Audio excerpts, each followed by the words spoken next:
May 16, 2024. This is one of my little food plots here. Regenerative food plotting. Last year was my first year. This will be my second year. Now, I've always in the past, if this is cereal rye and triticale mix coming up that you see here, I've always in the past, if there's rye like this and I want to plant a warm season plant for the summer, like, well, soil temperatures right now are on 5-day average, they're 57 degrees here in Clare County, Michigan. So I'm close. My warm season mix, I would like the soil temperature to be 60 degrees. But anyway, in the past, what I've done is I've planted right into this before. I like the rye coming up, a couple reasons. It gives fawns some cover. It is obviously is food until it gets about this high. Now they'll nibble on it a little bit, but this is pretty much past the stage that they'll be hitting it a lot.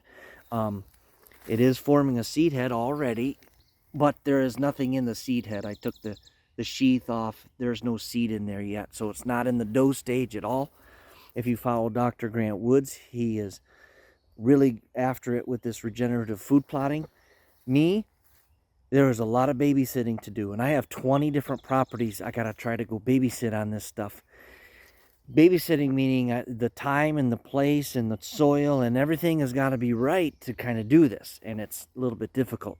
So what I have been doing again is taking this rye. I'm not going to plant this yet. This is a few weeks away, but I will plant this one way and then I'll cross cut it the other way. And if you're familiar with my planter, it's a Woods PFS 60 Yanmar Woods whatever planter. It's a precision drop spreader.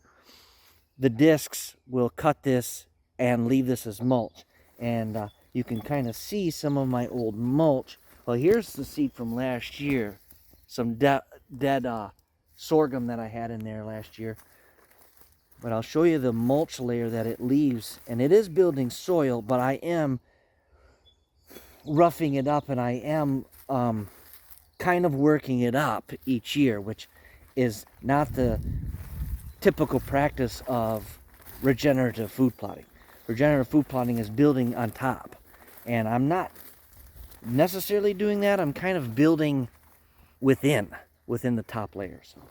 I'm off to check the properties and get started so I know what equipment to bring, and that is going to be my day probably, and then get started on prepping and going. Kind of a hybrid regenerative food plotting, if you will, because I don't have a crimper. My crimper is my planter, and a lot of the times, I'll show you on some of the property that I see today, the rye ain't nowhere near this high.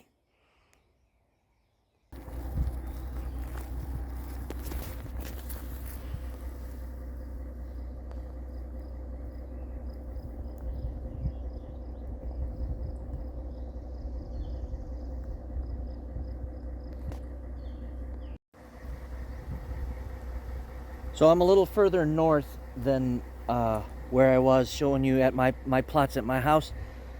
Here's a plot that a lot of the places look like that I plant, and the rye is not even quite knee high. Now it is about that high in the cage here, which means the deer have eaten this off, and now they're kind of laying off it a little bit more. This is actually starting to develop a seed head in the cage. And outside of the cage, it's not yet quite developing a seed head.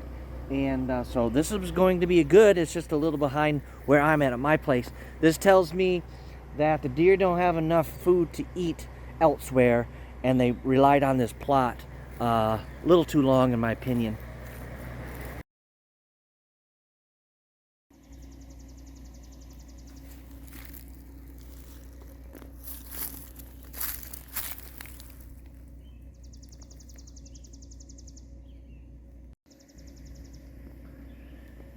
Here's another situation of the ryegrass in the cage being much higher than out of the cage, which means the deer are eating it off. That's what it would look like if there wasn't any deer around here to eat this off.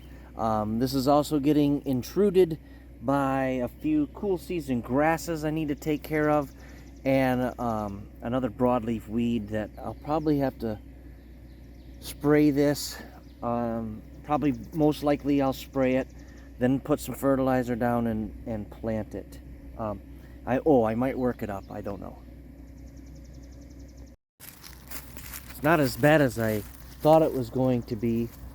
It is getting collected by lots of leaves. See the grasses here, that's just hard to control. But man, that is looking spectacular. That cut right there that I did.